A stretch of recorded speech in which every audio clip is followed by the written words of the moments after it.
Assalamualaikum warahmatullahi wabarakatuh. Alhamdulillah, wassalatu wassalamu ala rasulillah, wa ala alihi wa sahbihi, wa man ihtada bihudah. Wa ba'd. Kaum muslimin, kaum muslimat yang dimuliakan oleh Allah subhanahu wa ta'ala.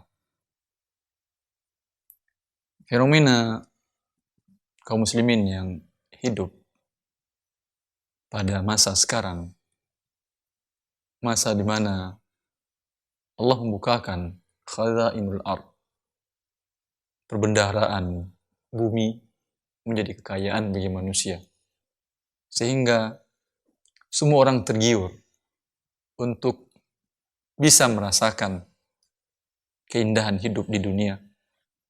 Berbagai cara mereka lakukan, berbagai strategi mereka buat agar bisa merasakan sebagian dari nikmat hidup di dunia ini seperti dirasakan oleh orang-orang. Dan tidak jarang yang kita temukan di mana seseorang dengan pemasukan pas-pasan siap mengorbankan harga dirinya, siap mengorbankan asetnya yang sudah ada, modal sudah ada, demi untuk hidup lebih layak atau lebih indah menurut mereka. Terkadang riba pun mereka lakukan dalam bentuk utang piutang yang mereka ajukan ke lembaga-lembaga yang umumnya adalah lembaga ribawi. Siapa yang mengajarkan kita seperti ini? Kita sebagai seorang muslim yang menjadi qudwah dan uswah kita, teladan kita Rasulullah SAW. Kapan Rasulullah SAW itu beliau berhutang? Adakah riwayat yang menjelaskan beliau berhutang untuk bangun rumah? Berhutang untuk membeli kendaraan mewah?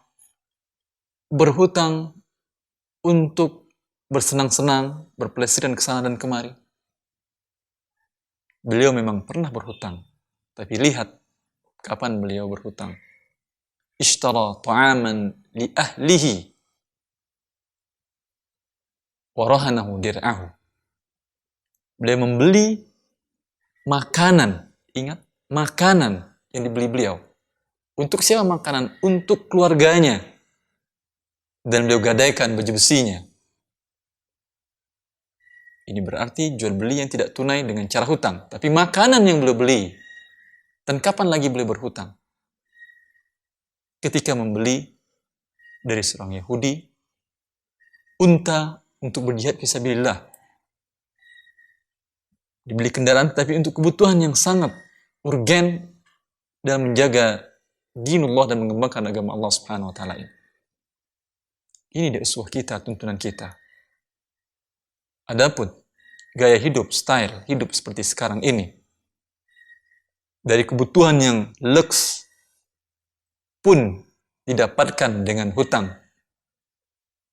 Ini gaya hidup orang-orang non-muslim yang negara mereka, negara besar Amerika tersebut, hutang rakyatnya hampir sama dan bahkan lebih besar daripada hutang pemerintahannya kepada negara lain. Bilangan sampai 8 triliun US jumlah hutang dari warga negaranya. Dididik mereka hidup dengan kartu kredit, kartu hutang. Tapi kita, muslim, mempunyai gaya hidup sendiri, tidak gampang diombang-ambingkan dengan melihat gaya hidup orang lain. Kita baru boleh berhutang bila menutupi kebutuhan yang sangat penting seperti itu. Kemudian adab berhutang ada, wahai muslim dan muslimah, yang memang harus memenuhi kebutuhannya dengan cara berhutang. Rasulullah mengingatkan, matalul ghani zulmun. Orang yang mampu membayar hutangnya lalu menunda-nunda, ini adalah sebuah kezaliman. Bila Anda berhutang dan memiliki kelapangan, secepatnya dibayar hutang tersebut. Ya Rasulullah berlindung dari hutang ini. Tidak nyaman hidup beliau dengan hutang tersebut. Meminta perlindungan kepada Allah subhanahu wa ta'ala dari hutang. Bagaimana kita umatnya tidur dengan hutang, bangun dengan hutang, berjalan dengan hutang, duduk dengan hutang, berdiri dengan hutang, semua dengan hutang, dan merasa lega hidup ini. Pikirkan dengan baik. Setiap saat melambatkan penunaian pembayaran hutang, sebuah kezaliman, kata Rasulullah. Tahu kita arti sebuah kezaliman? Menganiaya orang. Orang yang telah berbuat kepada Anda, memberikan pinjaman kepada Anda, membantu, memudahkan kehidupan Anda. Ketika Anda mampu membayar, sengaja Anda tunda. Kezaliman. Tahu, kalau orang yang dizalimi ini berdoa kepada Allah, dan doa dia dengan Allah tidak ada pembatas sama sekali. Rasulullah mengingatkan kita, mewanti-wanti kita agar jangan sampai menzalimi orang yang bila dia berdoa kepada Allah, maka Allah langsung kabulkan doanya. Apa jadinya Anda? Bila orang yang Anda tunda pembayaran hutangnya dengan sengaja dan Anda mampu berdoa kepada Allah, karena merasa sempit hidupnya dia butuh uang di saat itu dalam keadaan butuh sekali, tertahan karena di tangan Anda dan Anda mampu bayar dan belum Anda bayar, lalu berdoa kepada Allah, apa jadinya Anda? Sampai pun dalam syariat, bila seseorang yang telah diingatkan akan ancaman Allah dengan yang gaib ini, belum lagi merasa berhenti dari menzalimi orang-orang ini yang telah berbuat baik ini, ada ancaman lain. Boleh nama baiknya dicemarkan,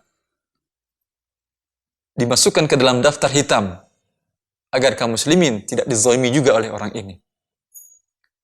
Bila sanksi maknawi, imateri ini belum menghentikan gerak dia dari kezalimannya, ada lagi sanksi yang lain. Wa uqubatah, boleh dia diberikan sanksi lebih berat, hukuman lebih berat dari itu. Sufyan bin Uyainah mengatakan, ai al-habsu, boleh diadukan ke pengadilan dan dipenjara. Sekarang tinggal pilih, mau tinggal di penjara atau hentikan kezaliman dengan bayarkan hutang. Ini yang penting kita ingat. Jangan hadis Rasulullah SAW yang memberikan kemudahan kepada kita bahwa siapa yang menerima pinjaman dari orang lain, yuridu ada'ahu addallahu an, dia ingin membayar, maka Allah bayarkan dengan dia. Jangan sampai hadis ini membuat kita berada dalam kondisi yang selalu akan nanti dibayarkan Allah. Tidak itu maksud hadis itu, wahai kaum muslimin, kaum muslimat. Yurid, berkeinginan membayar. Ketika ada berarti langsung dibayarkan. Bukan tunggu nanti, tidak.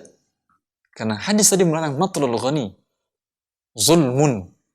Orang yang mampu menunda-nunda pembayaran hutangnya adalah sebuah kezaliman. Wahai orang-orang yang terlanjur berbuat zalim, bertaubatlah kepada Allah.